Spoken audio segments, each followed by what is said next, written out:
5 millions de dollars, une prière, un homme à un pas derrière. C'était le prix posé sur la vie d'Ibrahim Traoré, dans un Burkina Faso déjà traversé par les fantômes de Sankara et de Lumumba, sous le regard insistant de puissances étrangères. Pourtant, là où l'histoire africaine s'achève souvent dans la trahison venue de l'entourage, une décision silencieuse a brisé le scénario écrit d'avance et répété cyniquement depuis des décennies. Que signifie, pour ce pays et pour tout un continent, le refus d'un seul garde du corps face à une fortune offerte pour acheter la mort? Le récit que vous allez parcourir n'est pas une chronique de plus sur les secousses politiques du Sahel. C'est une plongée précise dans la mécanique du risque, là où une seule hésitation peut renverser un État. Car derrière l'offre de 5 millions de dollars se cache une équation plus vaste. Comment une nation déjà fragilisée peut-elle se protéger quand la menace la plus dangereuse provient de l'intérieur même de son premier cercle?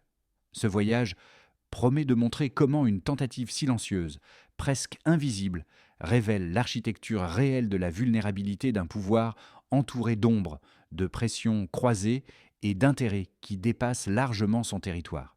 Et voici ce que l'on pourrait appeler un micro-hook. Si un refus individuel a pu déplacer l'issue attendue, qu'en serait-il si cette logique s'étendait à tout un appareil de sécurité? À mesure que l'histoire avance, chaque détail éclairera les failles, les acteurs et les tensions qui ont façonné cet instant, pour ouvrir une perspective rare, celle où loyauté et danger ne sont plus des opposés, mais des forces qui s'affrontent à chaque battement de seconde. Ce que peu de gens savent, c'est qu'avant même que l'offre de 5 millions de dollars ne parvienne à l'oreille du garde du corps, une première alerte interne avait déjà révélé l'existence d'au moins 18 tentatives d'infiltration autour du cercle présidentiel. Et ce mini-révélateur change tout, car il montre que l'approche destinée à atteindre Ibrahim Traoré n'était pas un éclair isolé, mais l'aboutissement d'une pression méthodique qui s'est accumulée au fil des mois. Dans cette atmosphère dense, où chaque déplacement du chef de l'État était scruté, la sécurité ne fonctionnait plus comme une simple institution. Elle était devenue un champ de bataille invisible. Les analystes, qu'ils soient locaux ou étrangers, s'accordaient sur un fait évident, mais rarement exprimé publiquement. Le Burkina Faso évoluait dans une zone où les lignes d'allégeance pouvaient se déplacer d'un seul geste, d'un seul silence, d'un seul soupir. L'entourage immédiat du président constituait alors autant un rempart qu'un risque, un espace où la loyauté devait être réévaluée chaque jour, parfois chaque heure. C'est dans ce contexte que l'histoire trouve sa véritable profondeur. Loin du sensationnel, elle s'inscrit dans une tradition politique africaine marquée par des renversements soudains, souvent déclenchés par des figures de confiance. De Lumumba à Sankara, un motif se répète. La chute ne vient presque jamais de l'extérieur en premier, mais d'un effritement interne que des acteurs étrangers exploitent ensuite. Ce schéma, connu des services de renseignement comme des observateurs régionaux, demeurait la menace principale autour de Traoré. Pourtant, un détail essentiel mérite d'être souligné. Malgré les tensions, malgré les signaux faibles, malgré les rumeurs circulant dans les couloirs du pouvoir, rien n'indiquait que l'histoire s'apprêtait à bifurquer. La plupart des récits similaires menaient vers la même fin, celle où le leader devient victime d'un geste que personne n'avait vu venir. Mais ici, tout bascule, car le refus qui interviendra plus tard n'est pas seulement moral. Il découle directement de cette accumulation de pression, de cette cartographie complexe des risques et de la conscience aiguë qu'un seul choix pouvait sauver ou condamner un pays tout entier. Au cœur de cette histoire, une silhouette se détache enfin, celle de l'homme qui marchait un pas derrière le président.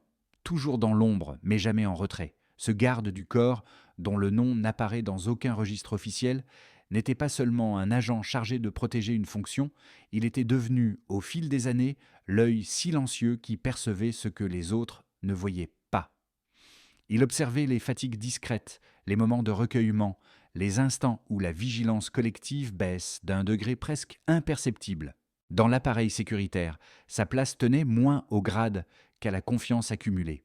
Ceux qui l'ont côtoyé décrivent un homme méthodique, peu bavard, habitué à lire les pièces comme d'autres lisent les livres. Il connaissait les couloirs, les routines, les angles morts. Et surtout, Il connaissait la vulnérabilité particulière d'un chef d'État, exposé non seulement aux menaces externes, mais aux fissures internes capables d'ouvrir la voie à des drames politiques. Les premiers signes de tension ne lui échappèrent pas. Une absence dans une ronde habituelle, un message transmis par un intermédiaire inhabituel, une demande anodine qui ne ressemblait pas à un protocole normal. Autant de détails minuscules qui, pour lui, formaient un schéma inquiétant.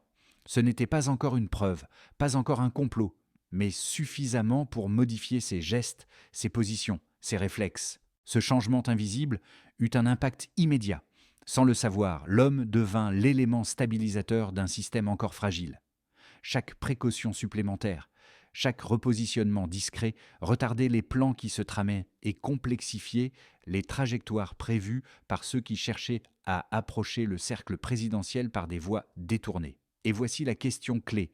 La vigilance d'un seul homme peut-elle vraiment déplacer un destin national ? Tout commence par un détail presque banal. Un intermédiaire inconnu, un message transmis hors des circuits habituels, une approche trop discrète pour être anodine. Le garde du corps le remarque immédiatement. Il ne s'alarme pas, mais il mémorise, parce que chaque anomalie, aussi petite soit-elle, peut annoncer une brèche. À partir de là, tout semble s'activer. Les jours suivants, d'autres signes surgissent. Une absence inexpliquée dans une équipe soudée, un déplacement modifié à la dernière minute, une demande inhabituelle concernant un protocole pourtant immuable. Le garde du corps ne dit rien, mais il ajuste ses positions, ses angles, ses distances. À ce stade, personne ne sait encore qu'une offre de 5 millions de dollars circule dans l'ombre. Personne, sauf ceux qui l'ont conçue. Car quelque part, hors du pays, une discussion se déroule. Elle est froide, calculée, précise. Le nom d'Ibrahim Traoré est prononcé sans émotion. Un plan est établi. Identifier l'homme le plus proche, celui qui connaît les gestes, les habitudes, les moments sacrés. Trouver quelqu'un qui peut approcher sans éveiller de suspicion. Quelqu'un qui peut frapper sans résistance. On atteint alors un véritable point culminant. Le contact se fait. Pas de scène dramatique dans une ruelle. Pas de mallette glissée sous une table. Juste un message transmis, une proposition murmurée, une promesse d'exfiltration, de nouveaux passeports, de sécurité pour toute une famille. Et surtout, 5 millions de dollars. La somme n'est pas choisie au hasard. Elle doit paraître irrésistible. Elle doit écraser tout scrupule. Elle doit dire « tu peux tout abandonner, tout quitter, tout recommencer ailleurs ». La consigne est brutale, chirurgicale. Attendre la prière. Le moment où Ibrahim Traoré baisse la tête, où la fonction disparaît, où l'homme reste seul devant son créateur. Un instant de silence, un instant de paix, un instant que des inconnus veulent transformer en rupture historique. Mais le garde du corps ne flanche pas. Il écoute, puis il refuse, et son refus déclenche un séisme silencieux. Car le plan, construit sur la certitude que tout homme a un prix, échoue dès la première pierre. La trahison attendue se transforme en mur infranchissable. Ce qui suit ressemble à une longue série de répliques. Les jours qui suivent sont lourds. L'homme sait qu'il vient de signer un arrêt de mort potentiel. Dire non à une telle organisation, c'est se placer dans une ligne de tir permanente. Il reste pourtant à son poste.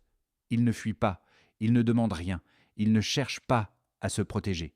La rumeur circule doucement dans les cercles sécuritaires, puis dans les couloirs politiques, puis dans les marchés, les cafés, les radios locales. Le récit se répand, se déforme parfois, mais transporte toujours le même noyau. Un homme a refusé, et ce refus bouleverse tout. Il interrompt une mécanique vieille de plusieurs décennies. Il contredit les destins de Sankara et de Lumumba.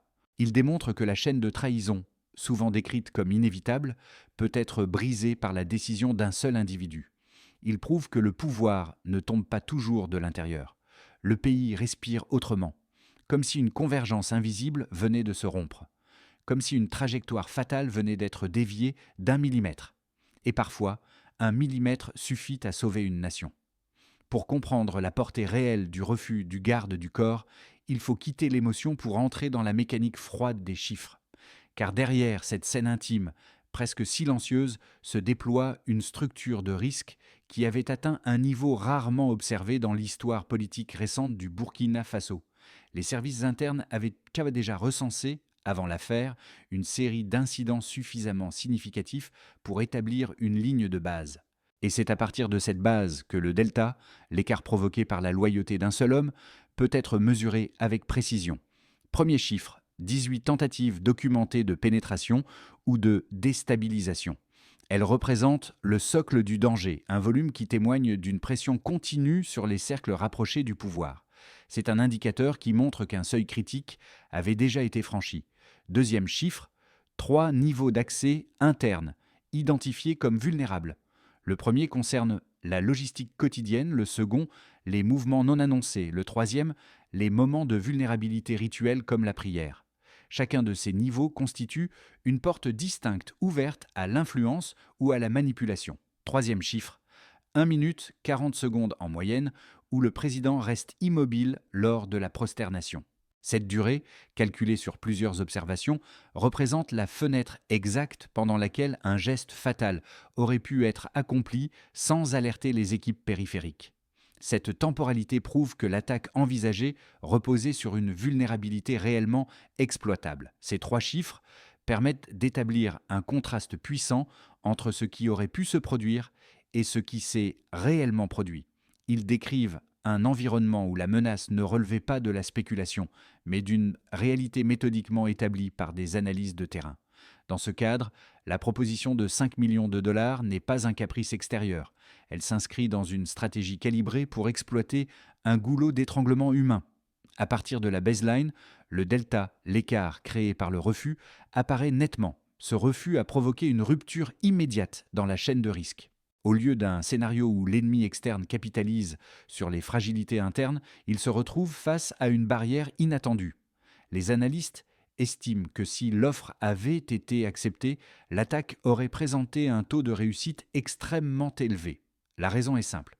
Elle se serait produite dans l'un des 3 points les plus vulnérables et dans la fenêtre temporelle la plus favorable.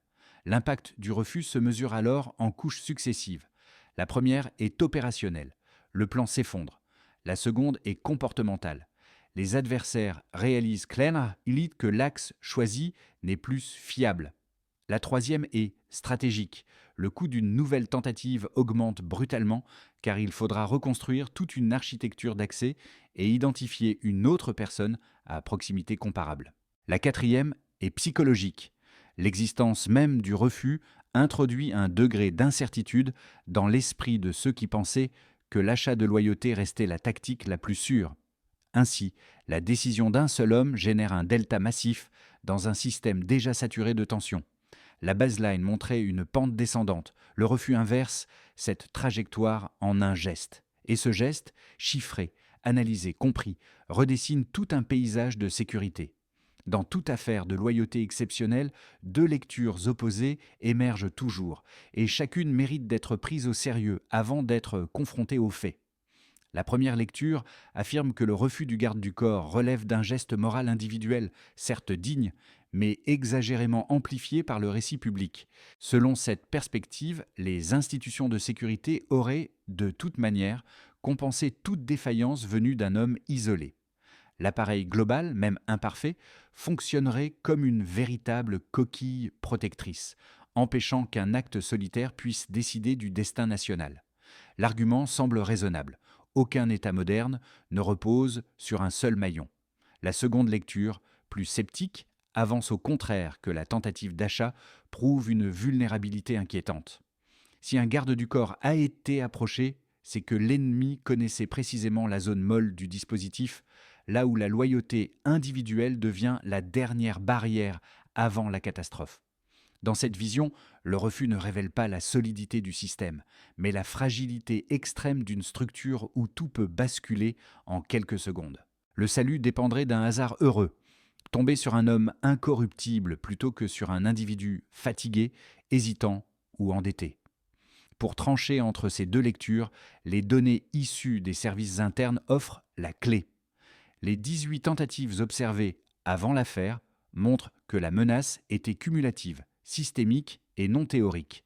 Les 3 niveaux d'accès vulnérables démontrent que les failles ne relevaient pas d'abstraction administrative, mais de réalités opérationnelles.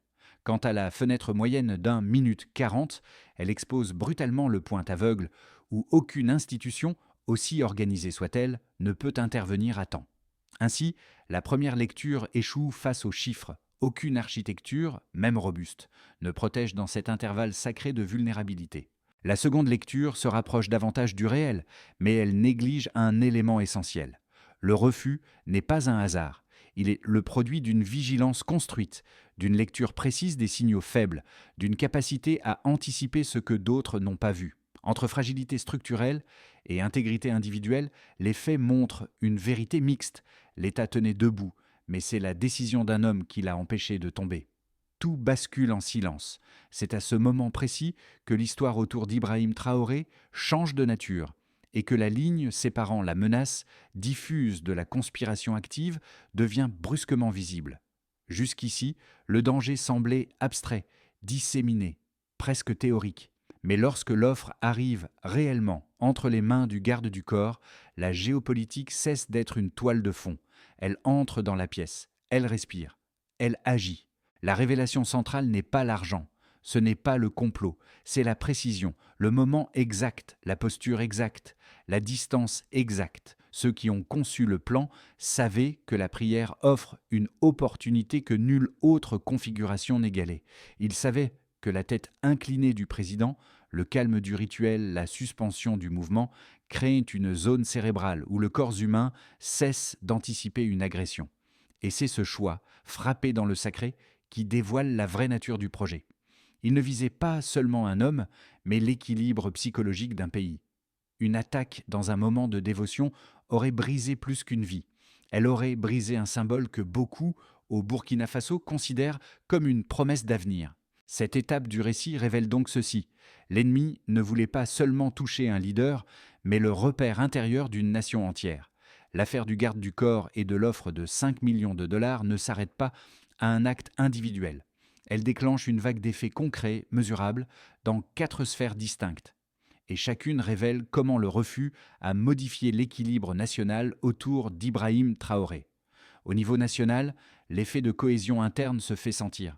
Dans les jours suivant la tentative, une montée perceptible de cohésion institutionnelle apparaît. Les forces de sécurité, souvent morcelées entre anciennes habitudes et nouvelles lignes directrices, se trouvent soudain un point de convergence, la loyauté comme dernier rempart crédible. Ce récit devient un catalyseur, unifié autour d'un exemple interne plutôt que d'un ordre hiérarchique. Et pour une population marquée par des décennies de méfiance envers les appareils de pouvoir, l'histoire crée une rare impression de solidité intérieure. Au niveau d'Ansu, au cœur de la société, on observe un déplacement des perceptions. Parmi les citoyens, l'impact est encore plus nuancé. Les marchés, les gares routières, les quartiers populaires commencent à circuler une lecture simple. Si un homme proche du pouvoir a dit non, alors le pays n'est peut-être pas aussi fragile qu'on le croyait. Cette perception modifie subtilement la relation émotionnelle entre le peuple et ses institutions. Les discussions publiques prennent un ton plus affirmé, non pas par naïveté, mais parce que le geste renforce l'idée que la dignité n'est pas un slogan, mais un acte possible. Le refus devient un miroir, où chacun projette sa propre conception de l'honneur. Au niveau Ngoï-Jiao, c'est-à-dire sur le plan diplomatique, s'opère un recalcul des acteurs extérieurs. À l'international, les effets sont immédiats. Les services de renseignement qui observent le Burkina Faso, jusque-là persuadés que l'entourage de Traoré constituait le point d'entrée le plus accessible, doivent pas brusquement réviser leurs hypothèses. Le coût d'une opération future augmente mécaniquement. Il ne suffit plus d'identifier une vulnérabilité structurelle. Il faut anticiper une loyauté individuelle potentiellement imprévisible. Plusieurs partenaires régionaux interprètent également cet épisode comme un signe que le pays n'est plus dans le schéma classique où les pressions extérieures se traduisent automatiquement par des fissures internes. Le refus change le rapport de force. Il annonce que l'environnement immédiat du président peut résister aux influences, même massives. Au niveau coût-VUC à l'échelle de la région, une onde de choc traverse le Sahel. Dans la région, les répercussions sont plus profondes encore. Les régimes voisins, eux-mêmes exposés à des tensions semblables, remarquent qu'un modèle alternatif vient d'apparaître. Non pas un modèle institutionnel, mais un modèle humain. La stabilité peut venir d'un refus, d'une loyauté non achetée.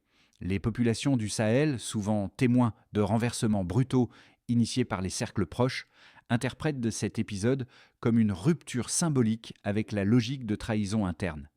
Certains analystes soulignent qu'en empêchant l'attaque au moment le plus vulnérable, le garde du corps a indirectement stabilisé la dynamique régionale, car l'élimination de Traoré aurait créé un vide susceptible d'alimenter des cycles d'instabilité.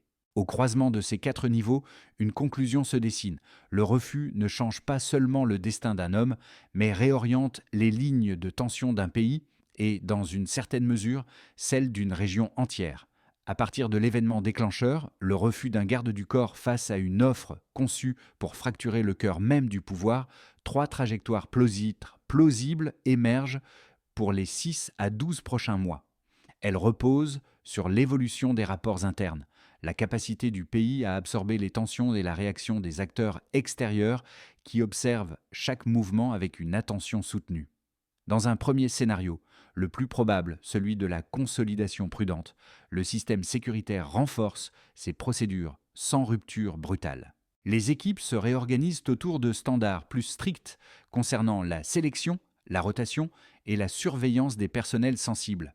La loyauté continue d'être valorisée, mais intégrée dans un cadre plus institutionnalisé, réduisant la dépendance envers des individus clés. Sur le plan diplomatique, les partenaires régionaux adoptent une attitude d'observation, conscients que la stabilité du Burkina Faso conditionne une partie de l'équilibre sahélien. Ce scénario maintient le pays dans une dynamique tendue mais maîtrisable. Dans un deuxième scénario, plus optimiste, on assiste à un effet domino positif. L'épisode devient un symbole fondateur. La loyauté démontrée inspire une refonte profonde des structures internes, encourageant un climat de responsabilisation accrue dans les forces de sécurité.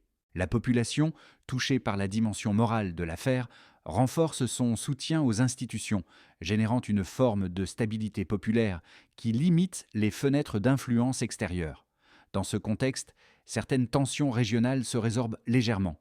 L'idée qu'un pouvoir peut résister aux offres corrosives redonne un poids politique inattendu au Burkina Faso. Le pays en ressort plus cohérent et surtout plus lisible.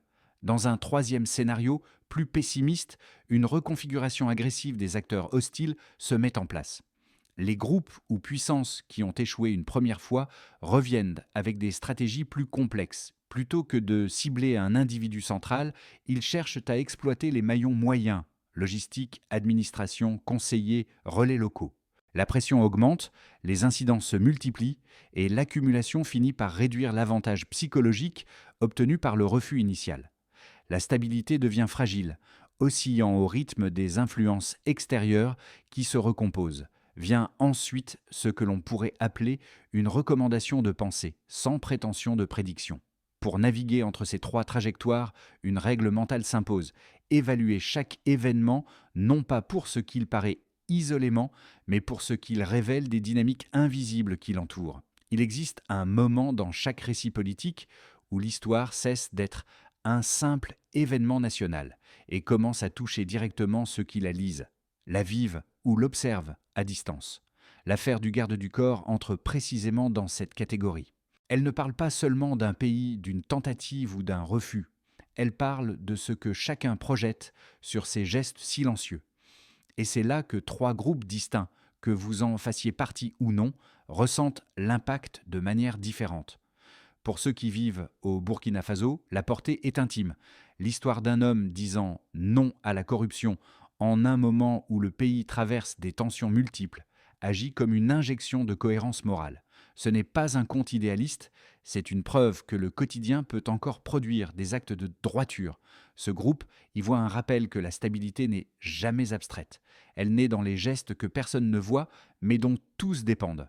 Pour la diaspora africaine, la résonance prend une autre forme. Les membres de la diaspora connaissent mieux que quiconque le poids de l'image extérieure du continent, façonnée trop souvent par des récits de trahison ou de fragmentation. Le refus du garde du corps offre un contre-exemple puissant, quelque chose à opposer au cynisme ambiant. Pour eux, l'histoire n'est pas seulement nationale, elle est réparatrice. Un rappel que l'intégrité existe encore dans les lieux auxquels ils restent attachés malgré la distance. Pour les observateurs internationaux, chercheurs, analystes, journaliste et diplomate, l'affaire agit comme un signal stratégique. Elle impose de reconsidérer des cadres d'analyse trop simplistes sur les dynamiques internes africaines. Le geste du garde du corps montre que les prédictions mécaniques échouent lorsque la variable humaine devient la pièce maîtresse. En somme, chacun, selon son propre ancrage, trouve dans cet épisode une invitation à réfléchir. Qu'est-ce qui fonde réellement la stabilité d'un pays ? Si l'histoire du refus a empêché un basculement dangereux, elle ne suffit pas à garantir l'avenir. Pour transformer cet instant en fondation durable, un parcours structuré s'impose. Et ce parcours doit s'appuyer autant sur la lucidité que sur la continuité autour d'Ibrahim Traoré. Voici une feuille de route concrète, articulée en actions mesurables. D'abord, il est nécessaire de recalibrer les cercles de proximité dans un horizon immédiat de 0 à 3 mois. L'état-major sécuritaire doit cartographier finement les routines, les vulnérabilités rituelles et les angles morts. Cette opération doit commencer dès la stabilisation de l'affaire et se mesurer par une réduction documentée des points d'accès non contrôlés d'au moins 30%. Ensuite, entre 3 et 6 mois, il s'agit de standardiser la loyauté. Une unité de formation interne, soutenue par une forme de supervision civile, doit intégrer dans la formation des agents un module sur la détection des signaux faibles et les tentatives d'approche indirecte. Avant toute nouvelle rotation, des évaluations trimestrielles anonymisées doivent montrer une amélioration progressive de la vigilance collective. Puis, entre 6 et 9 mois, vient le déploiement d'un véritable double verrou humain. L'équipe rapprochée du président doit mettre en place un binôme systématique pour chaque zone de vulnérabilité. Déplacement, prière, repos. Dès que la cartographie des risques est finalisée, aucun moment critique ne devrait se dérouler sans la présence croisée de 2 agents certifiés. Parallèlement, une cellule d'anticipation des influences externes doit fonctionner de manière continue. L'analyse stratégique et la contre-ingérence doivent identifier les acteurs extérieurs susceptibles d'exploiter les failles internes. Des rapports mensuels doivent témoigner de la réduction des tentatives d'approche. Enfin, il convient d'impliquer modérément la population, de manière progressive. La communication institutionnelle doit valoriser les récits de loyauté sans héroïsation excessive. Des indicateurs sociaux doivent refléter une confiance accrue envers la stabilité nationale. La stabilité durable ne naît pas d'un seul refus, elle naît d'un système capable d'apprendre, d'ajuster et de prévoir. Au terme de ce long parcours, une image revient, simple mais incontournable, celle de l'homme qui marchait un pas derrière, le garde du corps demeuré silencieux, observateur, invisible et pourtant central. C'est lui qui, par son refus, a ouvert un espace où la trajectoire du pays pouvait s'éloigner du précipice. Et autour d'Ibrahim Traoré, cette présence discrète devient plus qu'un élément de sécurité. Elle symbolise ce que le pouvoir espère sans jamais pouvoir l'exiger, une loyauté qui ne se négocie pas. En revisitant l'histoire, les faits, les risques et les conséquences, une certitude se dégage. Parfois, la colonne vertébrale d'une nation n'est pas faite de lois ou de discours, mais d'un geste humain posé au bon moment, dans le bon silence. C'est ce geste, minuscule et immense, qui rappelle que les révolutions ne tiennent pas seulement par leur rhétorique, mais par les individus qui refusent d'en trahir le sens profond. Le garde du corps de Pécard n'est pas un héros mythifié. Il est la preuve que la fidélité peut encore compter dans un monde où tout semble achetable. Et c'est cette fidélité qui, l'espace d'un instant, a porté un pays entier. Une loyauté peut détourner l'histoire. L'histoire que vous venez de parcourir n'est pas seulement un récit à écouter puis à ranger dans un coin de mémoire. C'est une invitation à réfléchir à ce que chacun d'entre nous porte en lui lorsqu'il est confronté au choix entre facilité et responsabilité. Les sociétés ne se construisent pas uniquement sur des institutions ou des programmes. Elles se tissent aussi dans ces gestes silencieux qui, comme celui du garde du corps, refusent de céder à la logique du renoncement. Si cette histoire vous a parlé, par sa tension, son humanité ou sa portée symbolique, alors laissez une trace de votre passage.